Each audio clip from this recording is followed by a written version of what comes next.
Hello and welcome to the How to Exit podcast. Today I'm here with Malcolm Peace. He is the founder of Tsetserra Growth Partners, a company that specializes in buying family-owned small businesses with established Texas legacies. Thank you for being on the show. Did I get it right? Yeah, that's Yeah. great. I really appreciate that. So, how did you get from growing up in Austin to being on a show about mergers and acquisitions? Let's just do the origin story here. Yeah, story that could take our full hour, so I'll try to keep it brief and kind of succinct for the audience. So I ended up going and playing tennis at James Madison University in Virginia. That's how I ended up in Virginia. My wife and I met there soon after, got married kind of soon after college, spent some time in Virginia. And candidly, I got an opportunity to go work with the University of Virginia men's tennis program. That was my dream. I was going to go be a head college tennis coach. That was the plan, to go down that path. They were the number one team in the country. They had just won national championships. It was go be around the best was my mentality. And as I spent time there, I started realizing that I had other interests. I started looking at kind of the life cycle and the life of being a college tennis coach on the road for 30 weeks out of the year, travel all this amount of time. We had just had our first child. I was kind of considering, what does kind of life look like in this structure?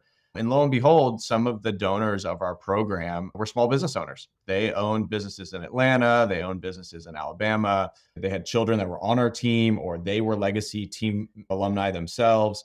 And I kind of looked across the aisle and said, how do I get from here to there? I mean, their lives looked so much more just balanced, I think is the best word I could describe it. As I started exploring that, we got a new dean of the business school at the University of Virginia, Darden School of Business.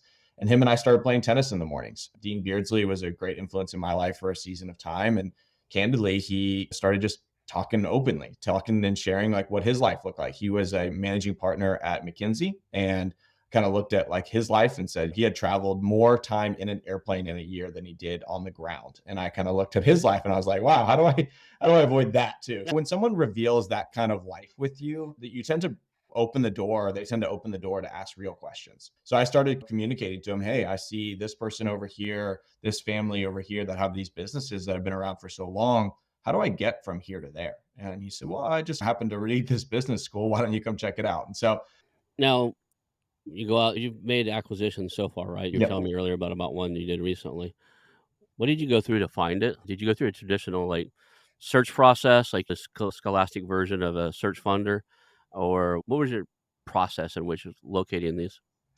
So when we first got started, it was broker, small investment bank is really the direction that we went initially. It was just easier. They've already been teed up to some extent to be considered for selling or want to sell. Obviously, as that come across the finish line moment happens, things obviously come arise. It wasn't until 2021 that we really pushed for proprietary deals. Prior to that, it was a lot of relationships, build relationships locally. I had a slightly different thesis at the time. And so as we started making this change, it became apparent to me that there was a lot of businesses, we focused just on Texas. So a lot of businesses in these tertiary markets and other markets that may or may not understand that their business is worth something to somebody.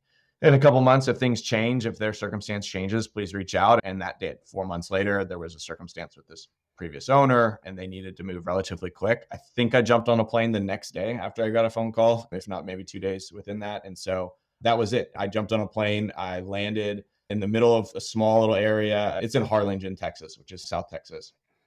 And I got an Uber to the restaurant that I needed. And then I tried to request an Uber to get to the actual building to have the meeting. And there was no Uber. So I walked a mile in order to have this meeting with the broker and the owner, and they were blown away. But I wanted to make the impression that I didn't really need their resources to go put this all together. And so I'm glad I had enough time to be able to facilitate the walk of a mile or so from Right. the restaurant to the building. But yeah, that's how that relationship came to be.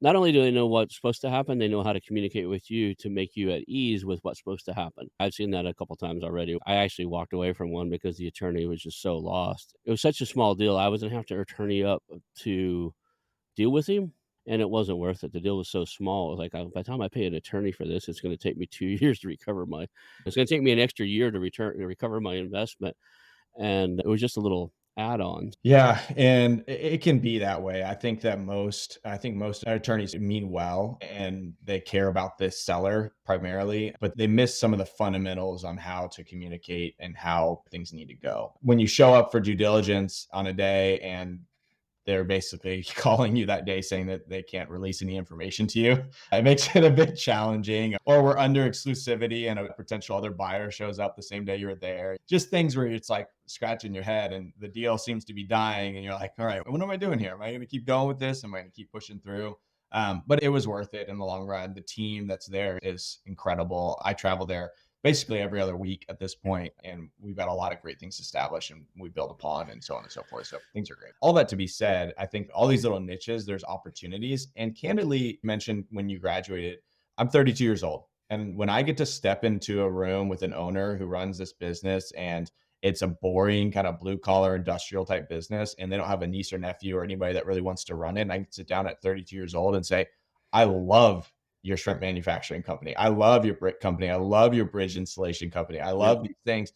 I'm not trying to be boastful. I've had owners tear up where they've been wanting that. They've been wanting a niece, nephew. These baby boomers have been wanting a niece, nephew, son, or daughter to be able to come in and run these businesses. So I feel a lot of pride when I think back to our origin for Tsetserra about what we're capable of doing. And when I get to take a young supervisor, one of my guys right now in this company, and he's never hired somebody, and I get to say, here's your org chart. You need 3 more fills, like go fill them. And he gets to do that. And he comes up to me and whispers to me, thank you so much for trusting me. That's what gets exciting about it. If I buy it low, my main goal is to stabilize it as soon as possible. So we had put together a plan for the first 100 days of just to get this stable.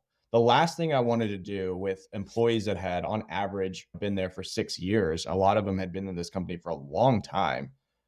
The last thing I want to do is come in and people just scatter. That was my biggest goal. Is they had been in a circumstance where the owner had left, the previous owner had died. The last thing they needed wasn't someone to come in and be like, all right, let's get to work and let's push as hard as we can in X, Y, and Z. So candidly, the first 100 days was just stabilize. Deal with the personnel side, the customer warranty issues, all those types of things, and just stabilize as best we can. Now we're in what I would call growth mode. Now it's, hey, I've been building in the background. Here's all the software. One of our strategies is we do low code, no code software implementation. So we've got a process of really sales is a lot of it, but then manage it to the back end, connecting it with QuickBooks and other softwares and things of that nature to monitor and performance.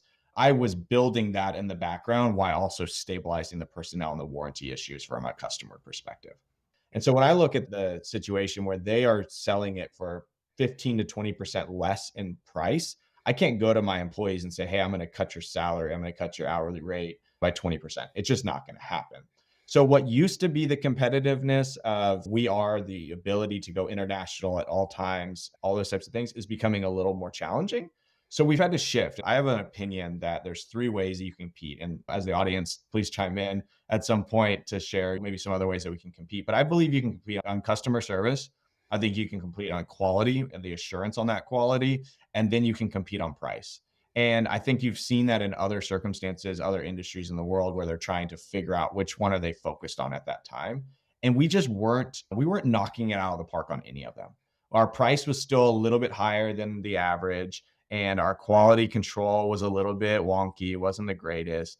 And then candidly, there was nobody in the customer service side. It was the sales guy. He was handling pre-sale, post-sale, quality control. He was handling everything. And so we've shifted a lot of those around to be clear that, hey, this is how we're going to compete. And you're going to get a quick response this way. You're going to get a quality machine that shows up. We have check sheets and processes that we never used to have before anything leaves the door. I'm embarrassed to say this, but the machines that are $250,000 used to go out with cardboard wrapped around them and like really ugly. I wish I could show you a picture right now. So now everything is saran wrapped. It's got documentations. It's got photos. We've got Google Documents that shows all the photos of the pre and post and all that stuff that just wasn't in place. And so what used to be the competitive advantage of our moat of we were this unique thing has been knocked off internationally at this point, and they're selling it for 20% less.